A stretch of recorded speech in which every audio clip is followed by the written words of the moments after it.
I can't tell you where to go. I can tell you where not to go. Wherever they film the first 48 on A&E. Oh, if you're not familiar with the show, here's what it is. Camera crews follow real homicide detectives for the first 48 hours after a murder. And the reason that that time distinction is so important is that after 48 hours, they give up on that murder. They're like, that's some old shit. What do you want to do today? You're like, how about you keep trying to solve that murder, man? That shit happened on Monday. It's Wednesday. We're not going to solve that shit. Really. There are so many amazing moments on that show. So many. A lot of the episodes take a similar path. I'm blown away, first of all, at how many times there's a witness to a murder. It's crazy. I always thought murders happen in dark alleys. Nobody saw shit. No. Every other episode, they're like, you see that shit? And the guy's like, I saw that shit, yeah. Where? Right fucking here. Really, I was standing here, and then he killed that dude there. Like, what'd he look like? He was like 5'2" to 6'8", something like that. And they're like, that's the fucking description you're gonna give us? Uh-huh. Anything else about him? Yeah, he had ears too. Thanks, man. No problem. They still will sketch that shit out. I don't know. And they show it to people. Do you know this guy? And everyone's like, nah. But then one guy will be like, yeah! That's Cricket right there. You're like, oh shit. You know him? I've been knowing Cricket 27 years. What's his real name? Man, that's just Cricket. I don't even know. Stop being white and weird. That's a perfect fucking impression, and you know exactly who that was, okay? Yeah, it's a black guy, and he's wearing a wife beater, and he's got on a dirty hat, and he's got a cigarette hanging out of his mouth. And he looks like he's about 33, but you find out he's 76 years old. And he speaks super aggressively to the cops. I've been out here for a minute! And they're like, all right, Jesus Christ. When was the last time you saw him? He came through with jellyfish last week. They were looking for some smoke. And they're like, all right, Jesus Christ. They always cut to the whitest detective from that guy, too. They cut from that guy to the guy who's like, I don't think he's going to help us out. We're going to have to find Cricket on our own. That show has the best moment in television. It's the most dramatic thing you could ever see, because it's real life, and that is the interrogation. The interrogation is amazing, because here's the thing about drama. If you want to have a great, dramatic moment, raise the stakes. Guess what? There's no higher stakes than somebody being questioned about taking somebody else's life. It's inherently compelling television. It is also super serious. But the detectives insist on using the suspect's street name, so the whole thing turns into a fucking cartoon. Like, they're literally like, your life is on the line. We need to talk to you. Why don't you have a seat? Little stank, why don't you sit down for a second? Did you or did you not know Dookie shoes? I don't know no Dookie shoes. I got a picture of you hanging out with Dookie shoes. I mean, I seen them. I don't know. And then they'll throw one bit of evidence against the wall, hoping it'll solve the case. They'll be like, well, we were talking to Naamin, and he said that you were at the 7-Eleven last week. And he'll be like, yeah, I shot him in the face. And you're like, God damn, really? That's all it took to break you? Dude, lie. Lie for longer. You can kill somebody, you can't lie for 10 fucking minutes about it? Like, dudes will break on anything. They'll be like, we heard you had on a blue shirt last Friday. Yeah, I stabbed those 4 people. Dude, a lot of people have blue shirts, man. You can still get out of this. Here's what I've learned watching that show, okay? Lawyer up. You can't handle that shit. Everybody's like, I'm gonna talk to the cops and straighten this whole thing out. You're gonna do 25 to life. Have fun with that, man. Nobody asked for a lawyer. I've seen 300 people get interrogated on this show. 2 of them were like, "Can I talk to a lawyer?" And both times the detectives were like, "Fuck!" And then at the end of those episodes, it said on the screen, all charges against Tayshaun were dropped. Or Jim, pick a fucking name. Let's be honest, there's no Jims on the show. I've seen every episode, and none start with, "Hey, Bryce, can we talk to you for a second, man? Where were you last Friday?" "I was over at Tanner's house." Then Skylar had a party, so we went over there. And then we picked up Connor and we had pancakes. "Sorry, bro. The detective, bro. I get in the car, he goes, "Is temperature all right, sir?" I go, "It's fine." He goes, "Would you like a bottle of water, sir?" And I go, "You don't have to call me sir. You can just call me Tom." And at that moment, all of his professionalism went out the window. The very next thing he said was, "You smoke weed?"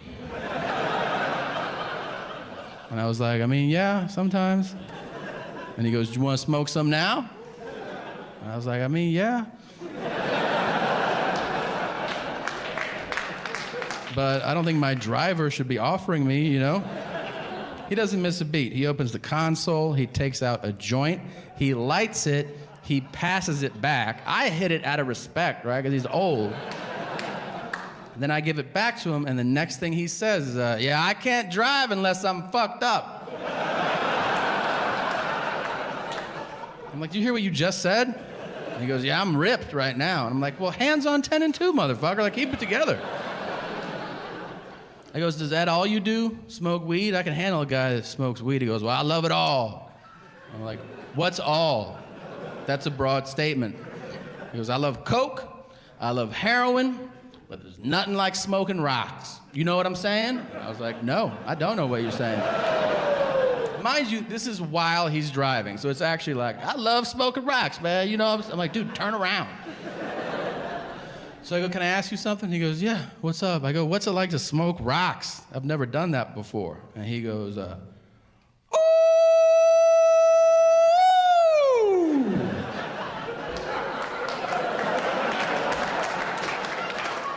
I was like, "Is that the whole sentence? Is that it?" He goes, "That shit is the best." And what I like to do personally is I like to sit in my apartment and fire them up. And then I look out the peephole and I watch people walk around. And I just freak the fuck out about what's gonna happen next.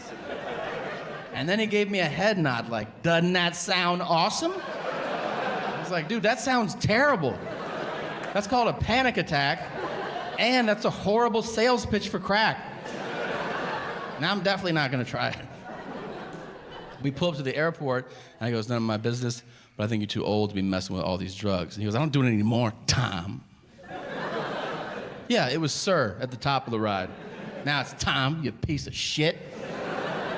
"I don't do it anymore. I did it when I was younger." And I go, "All right."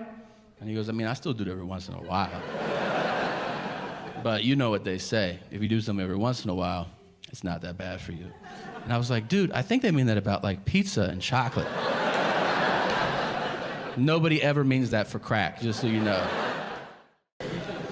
Can we just all agree on one thing? Can we just fucking get on board with the fact that it is time to see an end to the man who walks around in public with a cowboy hat on like he's not wearing a cowboy hat in public? I see these guys everywhere. Banks, grocery stores, airports. And now, not only do I see guys wearing cowboy hats, but they have adopted the cowboy persona, like where they think they're actual fucking, like the... "Well, pardon me, ma'am. I'll tell you what. I'll tell you what.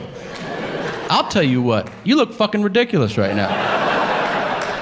Like you're a cowboy? Really? Cock-a-doodle-doo. Bang, bang, bang, bang, bang, bang. Fuck out of here. Here's all I want from cowboys. Just be cowboy all the way, all right? Work with livestock. Like if somebody says, let's go get a beer, I want to hear you say, I got to shave some sheep. End your disputes with a pistol. If somebody cuts you off in line, be like, meet me at the saloon at noon. I'm a cowboy.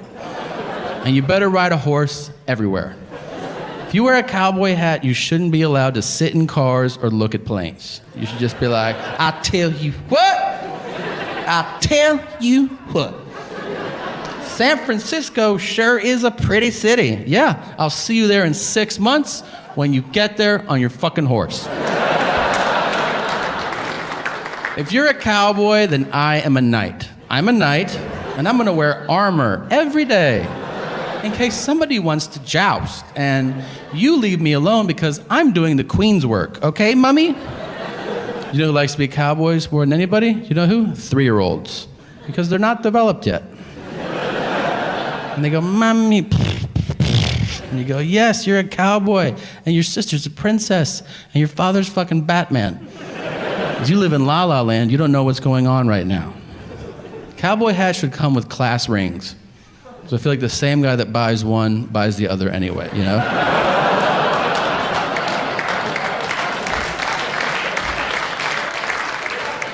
Check it out, 87.